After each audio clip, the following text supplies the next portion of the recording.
Kate, welcome to Millionaire University. So excited to have you today. We're going to talk about a business opportunity. I personally have never interviewed someone who does what you do. So it's always exciting for me to learn, for our listeners to hear different opportunities, ways that they can monetize skills or interests. So welcome to the show. I am so glad to be here. I'm just tickled that y'all wanted to hear about this really sexy accounting and bookkeeping topic. Hey, you know what? I have heard this a long time ago from our founders of Millionaire University. Like, if you'd be blown away by how unsexy most millionaires are and most people who are making significant amounts of money, it is usually not very glamorous. So, we're all about just like doing the thing and finding what lights you up. I mean, there's a lot of guests who come on. I'm like, wouldn't light me up, but making money lights me up. And if that is somewhere you found the crossover, then we want to hear all about it. So, with that being said, give us a little bit of your background that sets you up right now to where we have invited you on because you're doing the very thing you're going to be sharing with us today how to do and what your kind of how that worked out for you. Sure. So I'm Kate Josephine Johnson. I always throw Josephine in there because there's once Kate Johnsons. I have a bookkeeping business. It's called Heritage Business Services. I really serve clients. As a part of my sort of growing of this business, I have I speak into the lives of people who want to build bookkeeping and accounting businesses and build lifestyle firms. So I think that's basically how we met. But I'm a real life bookkeeper. So how did Heritage Business Services come about? I have an MBA from the mid 2000s. But then I went and married a military officer, and I sort of lost control of what I would say like is a traditional career path at that point. And I'm like pretty traditional. Definitely didn't dream of being an entrepreneur. I'm a really good employee. Like that's my nature, I think. Tried to make some jobs work, had to quit some jobs. And I was like, and then the last job I quit, I was pregnant. And so I didn't ever get another one. And so I never grew up thinking I'd be a stay-at-home mom, but I ended up being a stay-at-home mom making $0. I mean, I was a home economist, but I didn't have a job for 6 whole years. But a little bit of that training and that education that I had was still sort of there in the background. I would say I'm kind of a go-getter type. So when my last child was going to be in preschool, like 2 days a week, I wanted to be a good steward of that time that I was finally going to have no children for a few hours, right? And what can I do with that time? At that point, I mean, making an income for my family was what we needed me to do. And I started to do something with finance. I had been really into personal finance before that. So I want to say that because I know probably a lot of your listeners are personal finance people.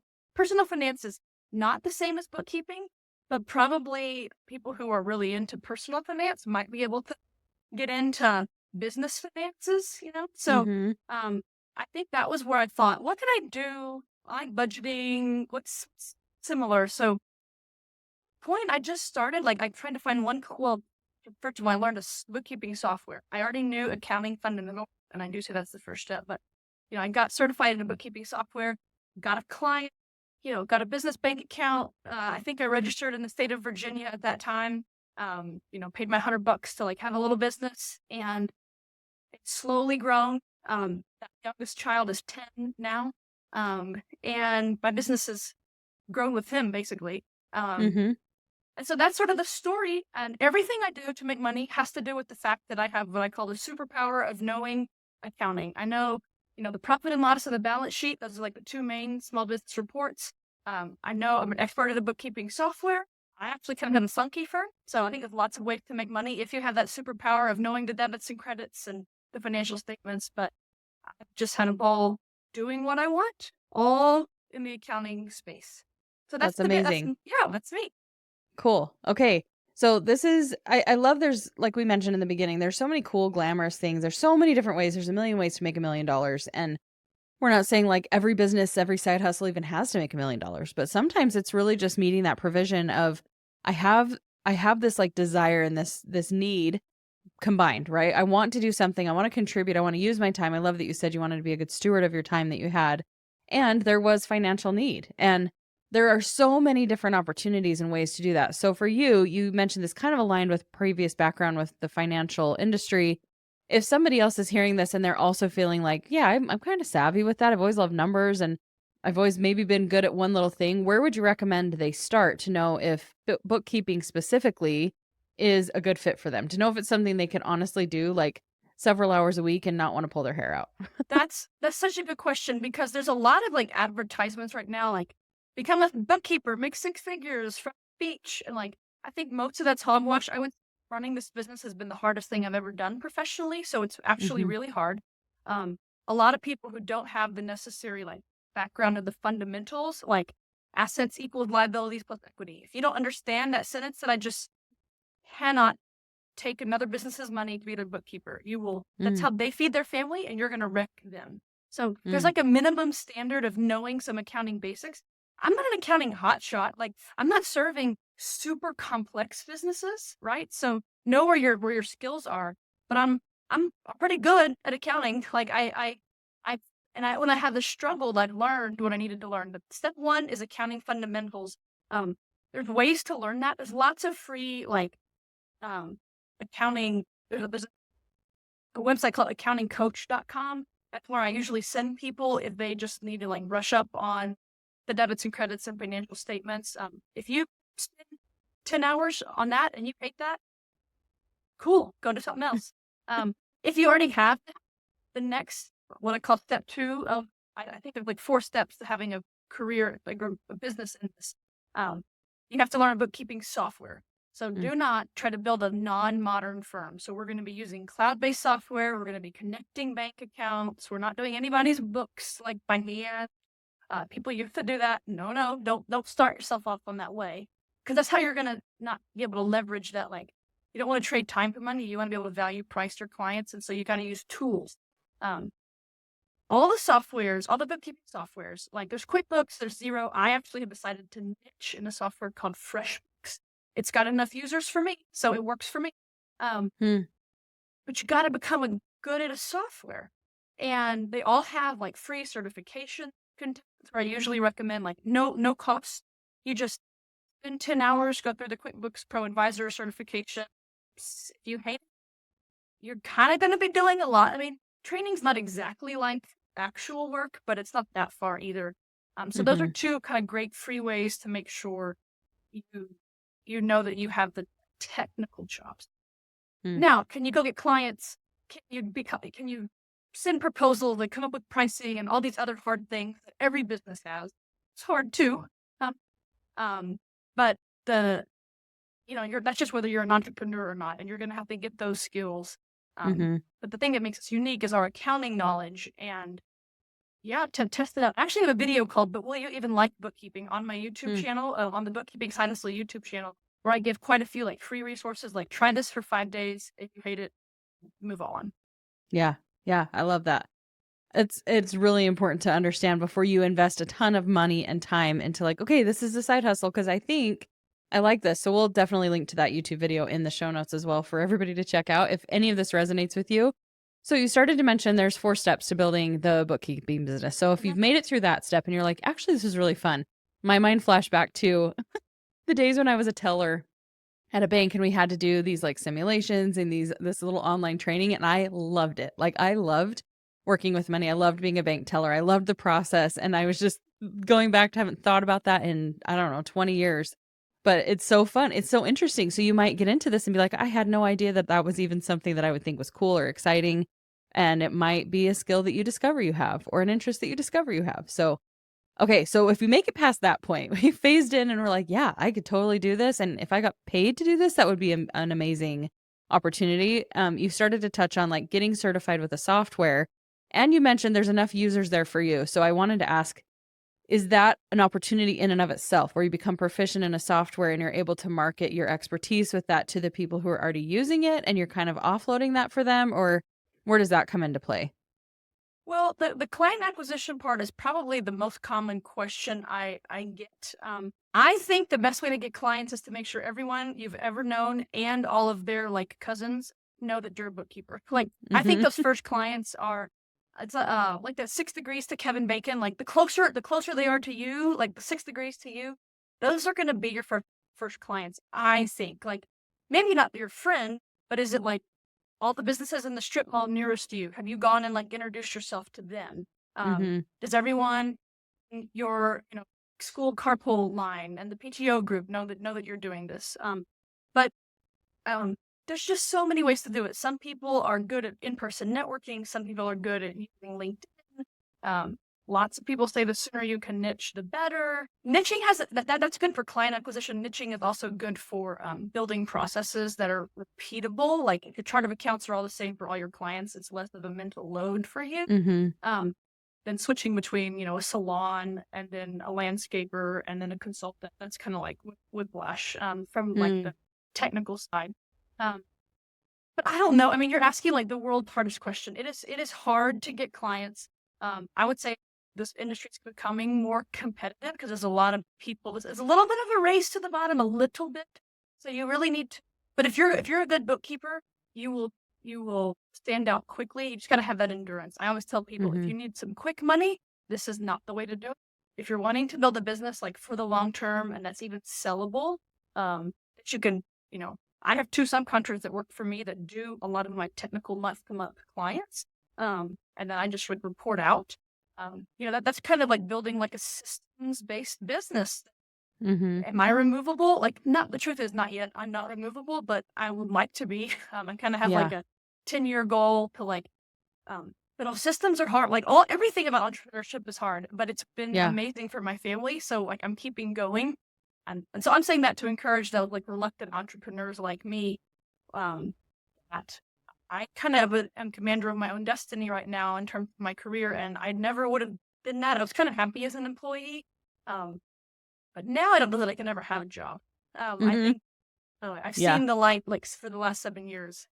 Yeah, it's hard to go back when you get a little taste of that freedom. Okay, so even just to clarify my question, I think I understand now where I was a little bit off is you mentioned like you've niched down, and so the software that you're using is because you're in a very specific niche with who you serve. Not that the software itself has users, and that's like another way that you're doing client acquisition is like, oh, you found a hairdresser, they're already using this software, and you're coming in and saying, let me kind of do this for you. Because I know my husband, and just to give context, my husband does systems, and so a lot of times getting like Dubsado certified with contracts and systems, that just being certified with that software can lead to clients who are like, I'm using this, but I really don't know how to use it. I don't want to take the time. And so that's kind of what I was more asking, if that's a way that you can acquire clients because you are certified in that thing, or if it's mostly like you now have a software that lets you do that exact niche that you've chosen. So all of the softwares, the general ledgers, which is like that's the accounting word for like a bookkeeping software, they all have directories. I think that most of those clients are not ideal. They're fine to start. I don't know anyone who's been in business for 10 years and has a really successful firm that's relying on the QuickBooks Pro Advisor directory anymore. But it's a fine way to start. And someone's getting clients on there because QuickBooks is still maintaining the directory. FreshBooks sends me clients. They don't have a directory per se. They're just a lot more like junior than Intuit is. But when people when users email them saying, I need account, like I'm out of my league, I need some help, they usually send 3 of our names. That's how they manage. And so I may or may not get a call. I don't even know when they've notified someone about me. All my marketing is inbound from a separate YouTube channel I have is FreshBooks tutorial based. And so I'm not really relying on that. But when I was doing QuickBooks, I definitely cared about being in the directory. You can get people to leave your reviews there. That makes you rise up. So similar to the Dubsado certs. I think those certifications for a new person like dipping their toe into this is give you confidence. Truth is, did anyone hire me because I was a QuickBooks Pro Advisor and now I'm a certified FreshBooks partner? Probably not. But for sure that first one, I got my QuickBooks one first when my kids were tiny and I hadn't worked for a while. And I'm like, am I a dummy or not? I used to be smart. I don't know. Like there's lots of all the mental games you play. And when I got a score that I passed the test, and it was hard. I felt like I had to study. That meant something to me. And like, there's no one over here giving me like a rating, right? Like my husband's in the military. He gets rated every year, like concrete, like business owners, we don't get that. And so that certification for me early days helped me think like, okay, I'm not going to make someone like have their business go bankrupt. Like as a bookkeeper, like I'm not that bad. Okay. I think I'll get a client. So lots of confidence was that's more helpful to me than the getting clients part. But the Yeah. system, like the Dipsado thing, that exists in all these softwares. Yeah. Okay.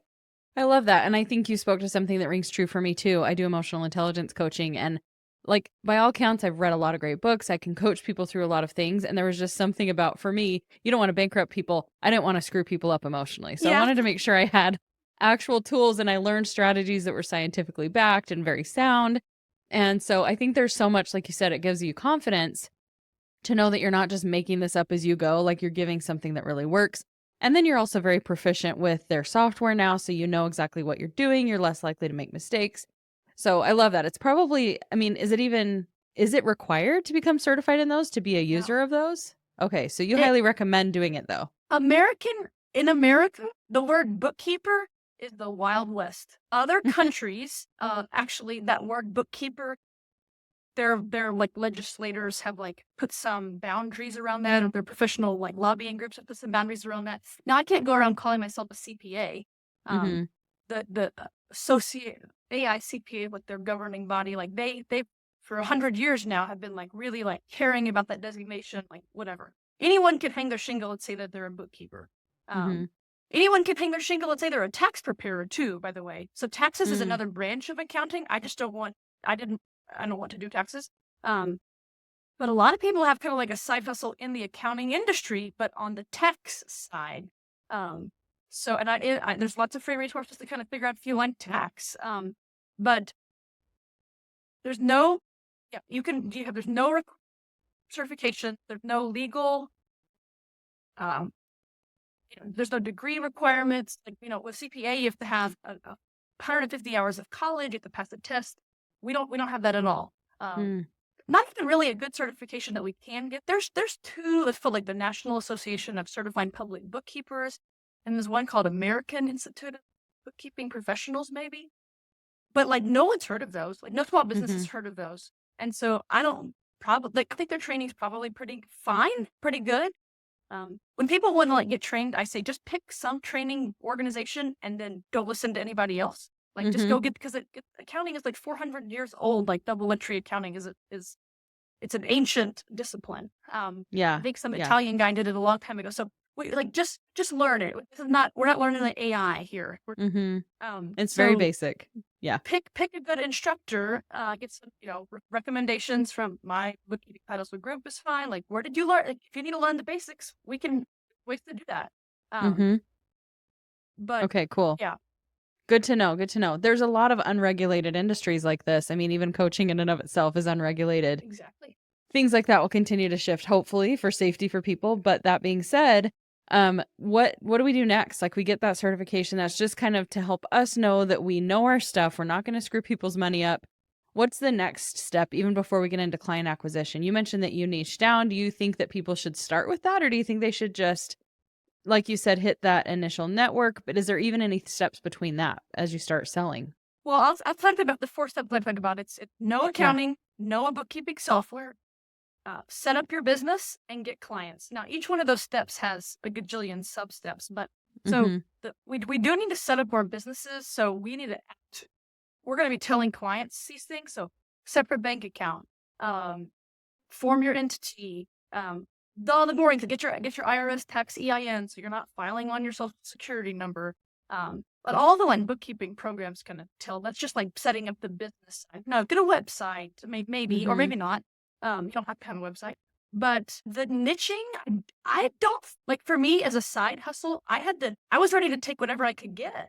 Mm-hmm. Early on. And then there's also another story of people think they know their niche, but ask any business owner like what you think your business is going to look like a year from now. It's going to be wildly different. You Mm-hmm. cannot predict. So I think it's more beneficial to get some experience under your belt, practice getting that client, practice engaging with the client. Oh yeah, here's an example of setting up the business. Someone says yes to you. What are you going to do? You should Mm-hmm. probably sign something. So there's like, you need like a template for like some sort of engagement letter. You need to figure out how to get paid. So what's your payment process going to be? There's lots of different options. Pick one, right? Yeah. But the niching for me, I didn't niche, and I have niched in a software, and that's unique. And a lot of bookkeepers, actually most bookkeepers working with QuickBooks. People usually mean that in my field, that means you've niched in an industry, niched in a software. But I was 4 years into my business before I decided, you know what, I'm never going to stand out as with Pro Advisor. I'm fine, I can do it. But I wanted to like be a big fish in a smaller pond. That was my particular choice. Mm-hmm. But it took me years to Yeah. find that niche. And most Okay. people, when they think they have it, they change. You know, they're like, Right. actually, I like to eat at restaurants. I don't want to be their bookkeeper. I thought restaurants was my niche, but really, that's terrible accounting for me. I don't want to do that kind of accounting. Mm-hmm. Yeah. And sometimes it's just like doing the next, wherever the next job is. And then you kind of have that luxury later of niching down after you've dabbled and tried and done the work for many, many different people. So you mentioned pricing and figuring out how you're going to get paid, which there's definitely lots of options for that. But even speaking pricing specifically, is there like a standard that you're charging for this? Can you set your own prices? Like, where do you come in when you're just beginning? And how are you said it's a race to the bottom a lot of times, but what would you recommend somebody who's starting out with a business like this? I mean, I'll just share my story. Oh, my first client, I charged $20 an hour, and I've gone from making $0 to 20. So it was a big deal. And my husband literally bought champagne and took it to our church community group and like had people toast me when I got my first handwritten check. I would never accept a handwritten check now, but this lady happened to be local. Like I did everything wrong. Okay. I charge $150 an hour now. So like, you know, I didn't overthink pricing. I kind of had this mentality that each client has to pay me more than the one before, Mm-hmm. because I'm better. Like at that point, I'm worth more, right? I've got more experience. I don't know. You can Yeah. think pricing to death, y'all. But the real way to get to build wealth with bookkeeping is not to charge hourly. When I charge hourly, which is when I have trainings for people, it's $150 now. But what we're supposed to do is what's called value pricing, and then we're really good. Remember, the business owners are really bad at this, and so if you charge $400 a month for bookkeeping, we set up bank rules, we have automated journal entries, we have apps that we zoom our Stripe transactions into QuickBooks that like the business owner would never be able to do. That first month or two is a little rough with those clients, because you're getting everything set up, you're making your rules, we're doing all of our tricks, right? We have some magic wands that we have learned to wave. And then we still get paid $400 a month. And maybe we're spending 2 hours on that client, because we issue reports, but at the end of the next month, maybe we only have quarterly meetings. So that not charging by the hour is how bookkeepers end up making that what feels like a really good wage. If it's an hourly rate, it's the word bookkeeper is not really excited. Like people are probably like, "What, the bookkeeper? Yeah, just do my books. Just here's some receipts." It's like it's not so you have to. When I work with monthly clients, it's definitely hourly. When I clean up people's books, and that's another way I make money, I'll charge several $1,000s. They are dying. They are drowning. They are in a mess that they will never solve. But it doesn't feel that way to me. I can go fast. Yeah. And they're happy to pay that amount. I do not tell them how. I don't even track my time. I literally don't track my time. In my mind, I think I kind of try. Like I know if this is an easy one or a hard one, but I don't have a clock that I start. Yeah. So you're pricing on value and like transformation, not just on the job that you're doing, which I can see how if you stay in that hourly wage mentality, you've left a job to have another one. And it kind of like cuts you off from efficiency, right? It cuts you off from like being really good, and you feel like I'm literally punishing myself by being really efficient in this. I'm making less money by being better at my job. Doesn't make sense. 100%. Yeah. So don't start getting paid less, because then you have to have more clients to earn the living that you want to earn. And clients are a pain in the butt. Like I mean, I'm an extroverted accounting type, but like, especially people who are really drawn to accounting, like 50 clients, that's like too much. That's not a side hustle anymore. So 10 clients at a high rate, right? That's what you're going to go for if you're going to stay on like the side hustle side or on the big side. You still like increase your, revenue per client. That's how to think of it. What is you want to have a high revenue per client. For simplicity and peace. How many clients do you feel like somebody could realistically handle as a side hustle? And I know it probably depends on the client load, but what should you be looking at? Like what, if you're getting into this, somebody's really going to just go all in with having a bookkeeping business per client on average, how much time are you spending? I am going to give you the accountant answer of it depends. I mean, it just so depends, okay? Because we can perform all level of services for people. Some people do invoicing clients. Like I don't do that for people. Invoicing is hard to do. Some people pay bills for clients. If you want to stay on just like the real simple side, you're reconciling their bank account and you've trained them to do like send their own invoices, enter their own bills, and then you're just reconciling and providing reports at the end of the year. So some people are what I would call like full service bookkeeping, and they might be spending so many hours on a single client like every week. Those are going to be huge clients. Because of FreshBooks is sort of lower into the market, I'm touching clients' files, a couple hours a month. And then they just kind of, I'm not even logging into them. Weekly. I'm not even logging into them weekly. But so it really just depends. Some people will argue for like, you need to go get that $2,000-3,000 a month client that's like maybe like a $2 million business, and you're doing work for them maybe even every day, but it's kind of like a side. It still feels like part-time. So if you're interested, you got to just come and start hanging around bookkeepers who are doing this and find your good spot. If you're really, really good at accounting and you can do really hard things like hedge fund accounting or e-commerce accounting, you can make a lot of money with just a few clients. Versus I do service providers, consultants. That's what FreshBooks is for. That accounting's simple. It's gonna be hard for me to ever charge, a consultant that's making $500,000 a year, $2,000 a month for bookkeeping. Yeah. And that's okay. It's okay with me. Yeah. You're just kind of, okay, so it's really just like anything, getting in there, getting exposure, understanding even like the services you like to provide. Like you can go in there and say, I'm going to learn it all. I'm going to offer everything. And then, or I'm going to offer a little bit. I'm going to add things as I go. And then maybe even, you mentioned you have subcontractors. Would you recommend that being like a good way to just kind of scale the side hustle, is you do the work to just bring in all the client acquisition? I know, let's before we jump into that, even like just finish that thought. Remind myself to finish the tangent. Like you aren't going to have these answers overnight. It's going to be about trial and error. It's going to be about practice and just exposing yourself to the different pieces that you can provide in that bookkeeping role. And even finding like, maybe you are someone who just loves having 1 or 2 clients and you just love being more in their business. Or you're someone who's like, I don't really want to talk to people all the time. I just want to put my head down, do my thing, and have 20 clients. Like you can find, it's possible to have it either way, right? You find your sweet spot, you find what you personally like and the way you want to spend your time in that business, and then you just do what is necessary to make that happen. For sure. Some people are just subs for other more outgoing entrepreneurial business owners. So they like I said, I'm a YouTuber and I like to teach too, and that's probably unique in the like I didn't major in accounting, and that's probably why. Like I'm not actually an accountant in my bones. But there are people who are, and I know people who they don't work with clients at all. They are just a sub for a few, like maybe larger, I'm a small firm, but like maybe larger firms, and they are happy to, some of those firms might even let you take a percentage price. That's how a sub would value price. That's how I pay my sub. I actually still value price my subs because I want them to like working for me, and I want them to not get poorer if they work faster.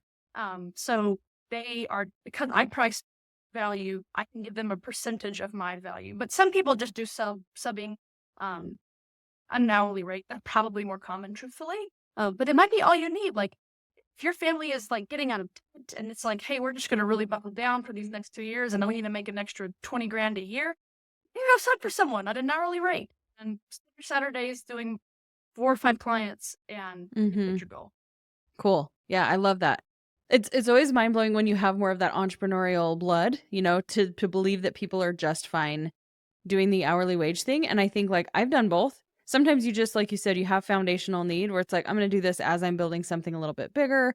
I'm happy taking the hourly because it's predictable. It's something that I'm not wanting to build a whole entire brand around, but it's something I'm proficient in. And I think as entrepreneurs who are like the visionaries and we have, I can scale this and this is how I could turn this into like a massive income. It's hard to remember that people exist at all different levels of investment. I'm thrilled to just get paid to do that. You go bring in all the clients. I will do the work. I just want to do the work. That's totally fine. Well, and how about both? Like if your family needs a certain level of income, Mhm. Go get that fixed level, right? Like I have to work this many hours a week at this rate. Can you find a firm that's going to let you do that? Try to keep it low, like 20 hours, Mhm. right? That still gives you a lot of hours in the week to go get your own clients. And then you can run that part like the business. Now, all your payments are, if you're being paid as a subcontractor, that other firm is still paying your business. That's still that's going to Mhm. go on your own business tax return. Um, but I've subbed for people early on. I I subbed for a different firm.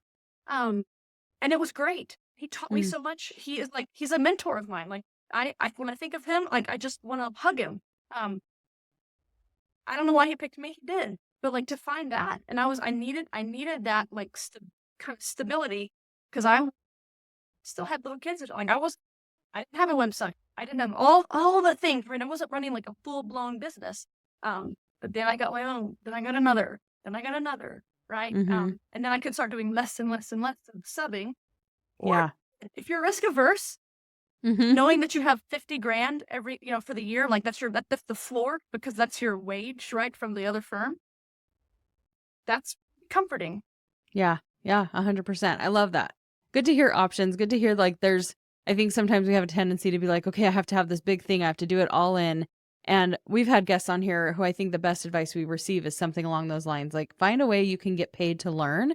So yes, in addition to certification, work with a contractor who can bring some of that work to you. You're both solving a problem, but you're also learning from them and you're able to keep an eye on them and get paid as you're learning how to Mhm, acquire your own clients, how to do your job better, how to be a better contractor in bookkeeping. And mhm, so it's a win-win all around. I love that. So not that that is necessarily going to feed you clients. So I know you mentioned this, like we've talked about this a little bit, that going out there and acquiring the clients can be one of the most challenging things. It's the case in any business. So what did you personally do to find that first client? And then would you recommend, like, are people going to see it as referrals? Like, how do you reach out to people? What do you say? Like, do people even know they need bookkeepers? Where are we meeting people on the river?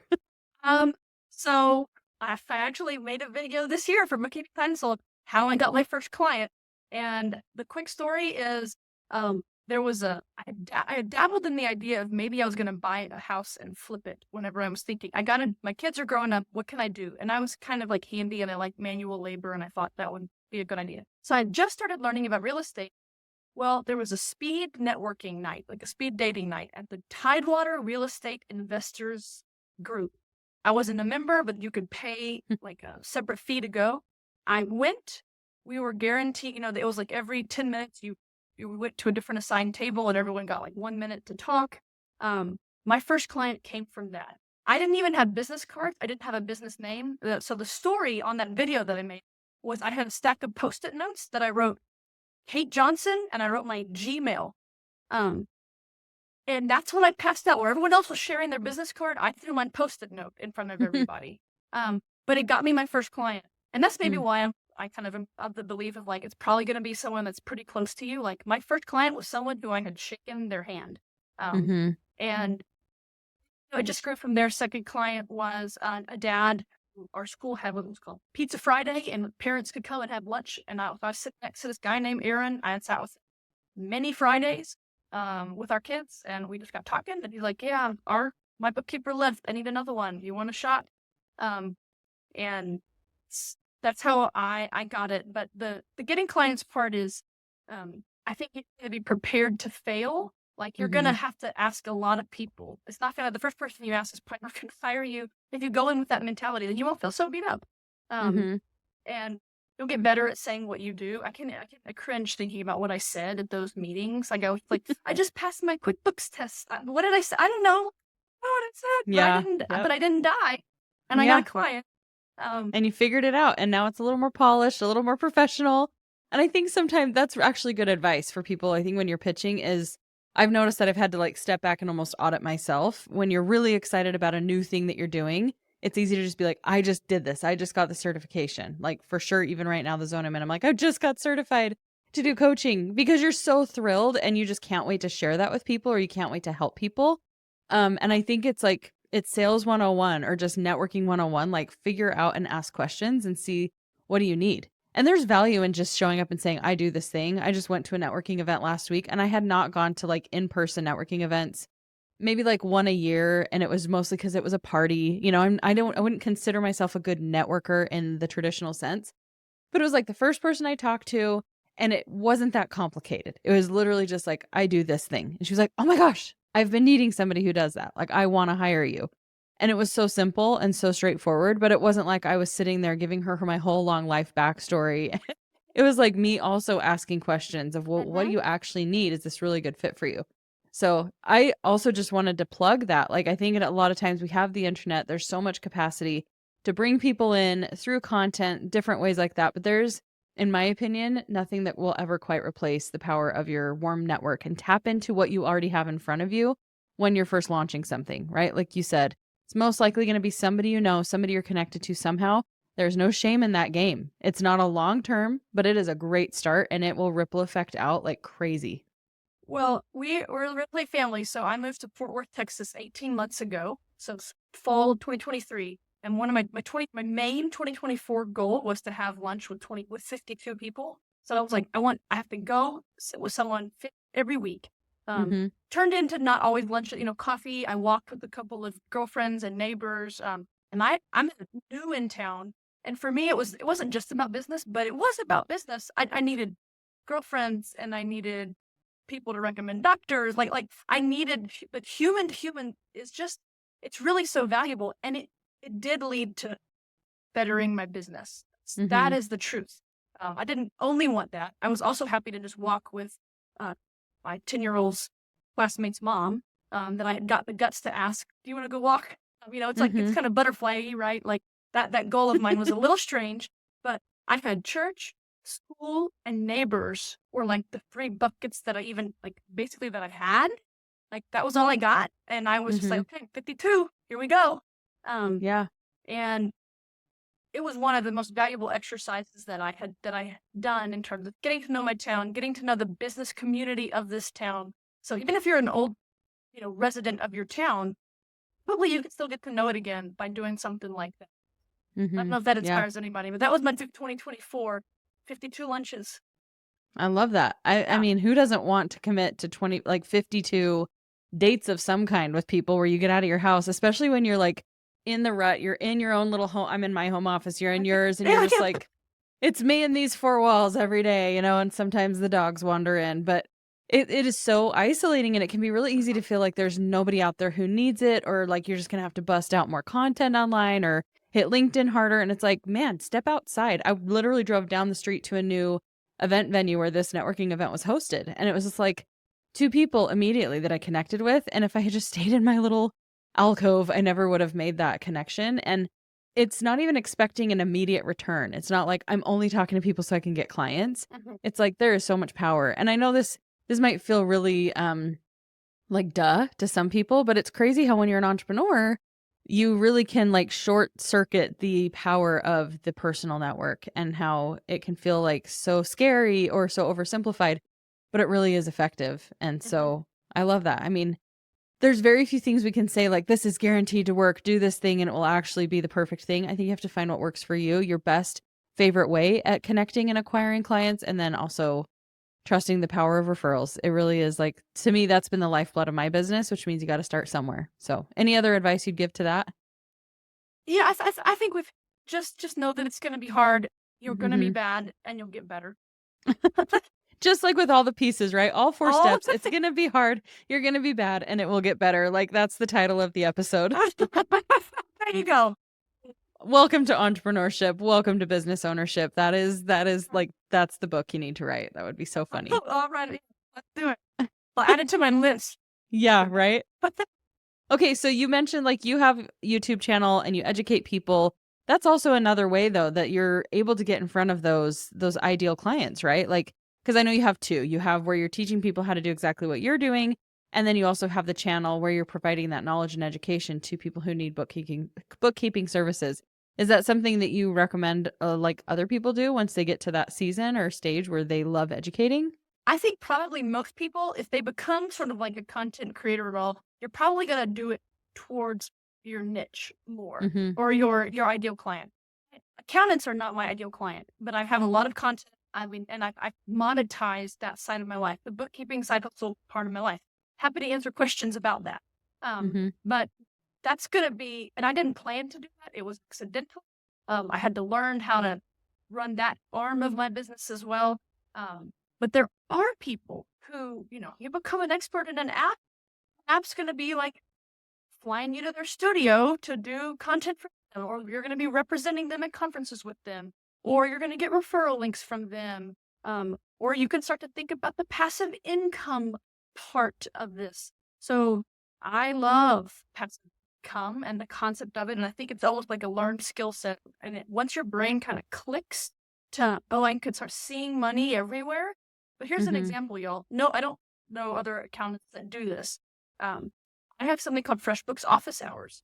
It's a low dollar service for people who can't afford to hire a bookkeeper at several $100s a month. I show up for a weekly meeting for 1 hour, and I don't do anything else for these people. I don't provide them year-end reports, but I'm their coach. I call it a bookkeeper in their back pocket. And that is like maybe infinitely scalable. I can't have 1 million people in that group, but it is scalable. Every new member I get more money, and I'm putting out no more effort. So that's like a funky thing that I have thought, well, I want to do any like passive income things. I want to scale. I want to have referral income or make money in my sleep, like all that. So I make money in my sleep when those clients don't come to the when they don't come to the weekly meeting. That's kind of like making money. Like they're paying me, they're not showing up. And then that sounds like a little callous. I want them to come. The truth is, if they all came every week, the model would break. The model basically realizes that these people don't need a bookkeeper. They don't have a question for a bookkeeper every week. But I came up with that idea because my mind has started to change to think like an entrepreneur. And that's still in my heritage business services lane, but that's it's funky. That's kind of influencer-ish. Yeah. So that's probably where people are going to land. I mean, if you want to teach people how to be a bookkeeper, you can do that too. Come on, there's lots of people doing it, but there's probably room if you're good. But I think there are cool ways to start sprinkling in non-traditional income into a very old, boring business called accounting and bookkeeping. Yeah. I love that. It's so cool to hear that. I think people need to also realize as you're starting something, that's not the end. Like you don't know what other avenues will exist, or you do. Like hearing this conversation, you might be thinking, oh, well, I don't want to like cap out at just client work. There's other ways. There's other ways to monetize, to leverage the affiliate marketing opportunities and what you're doing. And there will be people at all levels in every business who want to hire you to do it. And there's people who still have to DIY and they just need the resource. They just need the information. So I love that. Thank you so much, Kate, for coming and sharing the ins and outs, start to finish, of how we can build a business in this very specific world of finance. I appreciate it. Anything else you want to leave with our listeners? Best place to connect with you? I know we've mentioned a couple, but just give us a good little sign off here. Yeah, so I'll sign off with saying, if anyone is a reader on Substack, I write a bi-weekly newsletter and I spill all the tea. So I basically build my business in public, and I would say I think is the juiciest resource I have. You have to be a reader. It is long. It's like a newspaper, y'all. But if your brain is still capable of reading, I'm an accountant who writes. I'm a bookkeeper who writes. And I make money from a publication too that I write for accountants. The publication's free though, so I would love if you bookkeeping side hustle on Substack, you will start to get a real good glimpse of all I'm doing in order to support the accounting community, including telling you the good, the bad, and the ugly of my own business. I think that's what people value the most. Yeah, absolutely. Thank you so much. We will link to all of that in the show notes, you guys. Thanks again, Kate. This was super fun. Awesome. Y'all have a great day. Thanks.